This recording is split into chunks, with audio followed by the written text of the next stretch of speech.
10 are the biggest current WWE superstars that Triple H has fumbled. Be sure to subscribe and hit that notification bell for daily wrestling videos and follow us on Facebook for exclusive lists. Also check out our new videos on Wrestlelamia XL. Number 10, The New Day. One of the standout segments in 2024 saw Kofi Kingston and Xavier Woods turn their backs on Big E. The segment was outstanding as all three performers had a sense of realism behind them, and a heel turn for Kingston and Woods was seen as the right step forward for the longevity of the duo in the long term. And following the turn, all wrestling fans could talk about was the angle itself, and for very good reason, but the key was the subsequent follow-up. Unfortunately, Triple H has failed in every single way to present the group in the correct manner.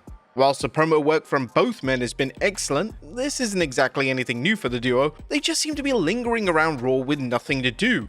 The heel turn was the awakening that the tag division needed in WWE, yet it took 4 months for the legendary duo to even mention going for the tag titles. Inserting the New Day into the tag title hunt should have been a priority, and hopefully it's not too late to save the heel run from being a complete flop. Number 9, Shinsuke Nakamura.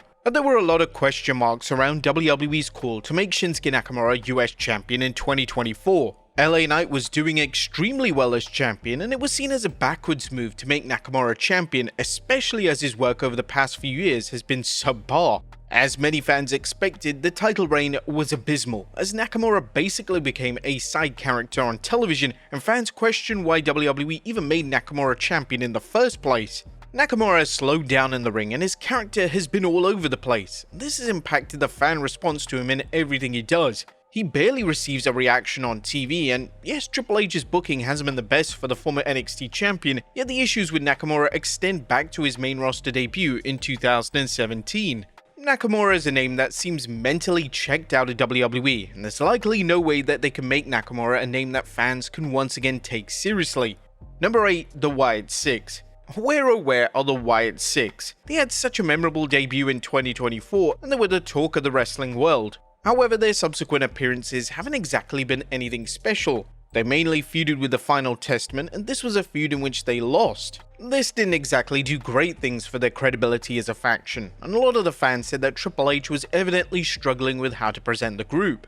The group has been off WWE television for some time now, and although it was reported that Uncle Howdy was injured, he has been cleared since the start of 2025. Even if Howdy was injured, they could have easily delivered backstage segments or even vignettes. There's an old expression, out of sight and out of mind, and this is the case with the talented group. There is zero discourse surrounding them on social media, and with WrestleMania 41 just 2 weeks away, there's hardly anyone discussing where the group fit in on the show itself, which is quite alarming. The group have gone from the hottest thing in WWE to a complete afterthought, and it'll be interesting to see how Triple H presents them upon their return to television, as a lot of work is needed to restore their legitimacy and credibility. Number 7, Alexa Bliss. Arguably the biggest pop of the entire 2025 Royal Rumble went to Alexa Bliss. The fans were delighted to see the former women's champion, and it was wonderful to finally see her back in the ring. It was vital that WWE followed this up with some strong booking, and even though they booked Bliss in the annual Elimination Chamber match, she's disappeared from television since. Bliss is one of the most over names in all of WWE, yet they don't think it's appropriate to book her in a program on screen. This makes zero sense, especially with Bliss being assigned to the SmackDown brand. SmackDown is struggling with the 3-hour format, wrestlers left, right and center receiving zero reaction from the crowd, yet WWE is an incredible talent who is universally over, yet they're refusing to book her? What is going on here? Now, it was reported that Bliss was going to be involved in the Wyatt Six story. Whilst this makes sense from a continuity perspective, the Wyatt Six aren't on TV in any capacity, so they needed to pivot. Even if this was WWE's grand plan, the Wyatt Six have never been a group that are present every week on television, so Bliss basically turning into a part-timer is counterproductive, and it's not the best use of her talents. Number 6, Andrade. Andrade is another name that has disappeared completely from WWE TV. When he returned in 2024, he was receiving a great reaction on a weekly basis, and his extended series with Carmelo Hayes was a delight to witness each week. But now Andrade has been pulled from WWE programming, and it's not exactly been made clear why. Some fans are theorizing that it's due to his breakup with Charlotte Flair, and whilst it's unfair to comment on these rumors, hopefully this isn't true. Andrade is one of the best pure wrestlers in the entire company, yet WWE just have zero interest in using him in any capacity. In 2025, Andrade has only wrestled a handful of times on television, and with SmackDown now being a 3-hour presentation, there are zero excuses. A 3-hour product needs talent that produces high-level extended matches, and there's not a better candidate than the former NXT champion. During his time in NXT, the game pushed him to the moon, so it's unknown why this isn't happening on the main roster. Some fans are suggesting that Triple H pairs Andrade back up with Zelina Vega. This could work extremely well, as their chemistry in NXT was magic, and with both of them not doing anything of substance, what could possibly be the harm in reuniting the duo on the main roster? Number 5. Solo Sikoa. 2024 was the biggest year of Solo Sikoa's career. Triple H put a lot of faith in Sikoa, and whilst fans were critical of some of his work, Sikoa worked hard to get better at his craft, and he certainly deserves recognition for that. Now, it's also worth noting that Sikoa was put in a difficult position following WrestleMania 40. It was basically Sikoa's role to take over from Roman Reigns as a top heel within the Bloodline arc, and Sikoa was always going to find it difficult to match the greatness of Roman Reigns. Since Sikoa lost to Reigns on the Netflix premiere, he struggled to regain any momentum. Triple H has booked Sikoa in random side quests, and when the fans criticize him, he decides to act like they never occurred. Take for instance, Sikoa returned to attack WWE Champion Cody Rhodes, and then it was basically retconned, and both men just moved on. As Sikoa is now in the middle of a storyline with Jacob Fatu, and Fatu has the crowd on his side. Once Fatu breaks away from Sikoa, Sikoa is definitely going to struggle to keep his place on the card. WWE has so much talent across the board, and they need to focus on names that are over with the crowd. Triple H must put a plan in motion to keep Sikoa's momentum intact, or else the entire 2024 Bloodline arc would have been for nothing. Number 4. Drew McIntyre.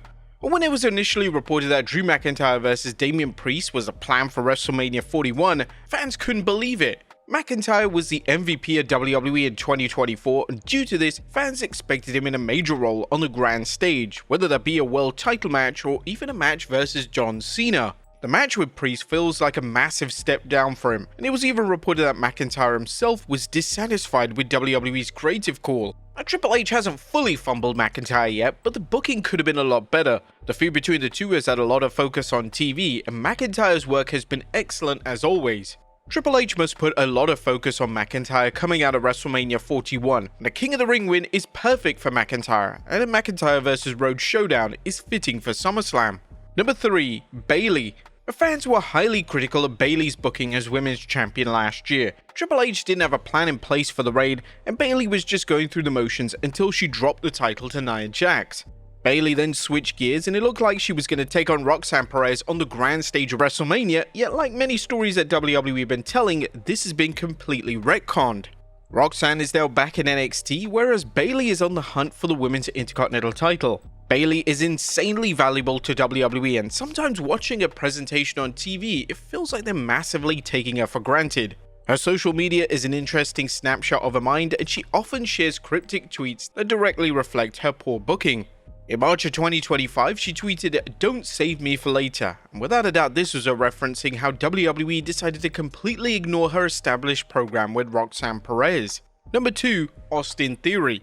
The WWE have teased the Austin Theory face turn so much that it's becoming a running joke on social media. Whilst you would think that fans have given up on Theory, that isn't the case. When they booked Theory to be squashed in seconds on Raw, fans were actively furious. The YouTube dislikes eclipsed 85,000, making it one of the most disliked WWE videos on the respective platform. Now, it's evident that Triple H isn't a major fan of Theory, and Triple H doesn't share the same vision that Vince McMahon shared. But with that being said, Theory clearly has something. This was the man that defeated John Cena at WrestleMania 39 for crying out loud, and he rarely wrestles on TV, and the chances of him being a main eventer are now extremely slim. Triple H should try to look at something new with Theory. The face turn is a great option, and they could even play into the idea that it's been teased for so long. Theory has a lot of talent, and it's time that Triple H realized this and gave Theory a chance to show him what he's made of. And number 1, Finn Balor.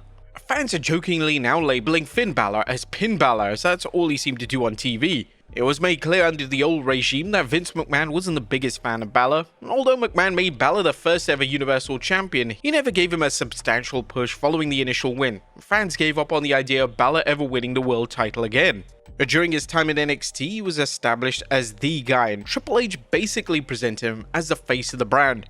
Triple H was in awe of Balor, and every time he spoke publicly about him, he spoke insanely highly of him. Due to this, fans expected Balor to be one of the game's top guys when he took over creative, but this really hasn't happened.